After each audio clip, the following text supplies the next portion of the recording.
Leyla Əliyeva Maskat şəhərində Omanın Turizmin İnkişafı şirkətində bu qurum tərəfindən həyata keçirilən layihələrlə tanış oldu. 2005-ci ildə yaradılmış bu şirkət Sultanlığın əsas turizm inkişaf şirkətlərindən biridir və ölkənin turizm imkanlarını dünya səviyyəsində tanıtmaq, onun iqtisadiyyatını şaxələndirmək məqsədi daşıyır.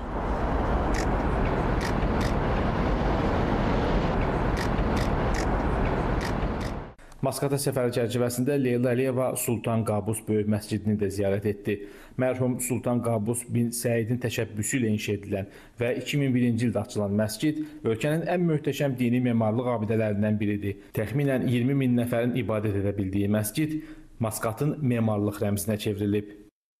Leyla Əliyeva Oman Sultanlığının kiçik və orta müəssisələrinin inkişafı qurumunun sədri Haymə Al-Zari ilə də görüşdü. Görüşdə Azərbaycanla Oman arasında kiçik və orta sahibkarlığının inkişafı, qadınların iqtisadi fəallığının artırılması, gənclərin biznes təşəbbüslərinin dəstəklənməsi və innovasiya yönümlü layihələrin təşviqi məsələləri müzakirə olundu. Leyla Əliyeva Azərbaycanda qeyri-neft sektorunun, o cümlədən sahibkarlığın inkişafı istiqamətində həyata keçirilən dövlət proqramlarından və ictimai təşəbbüslərdən danışdı.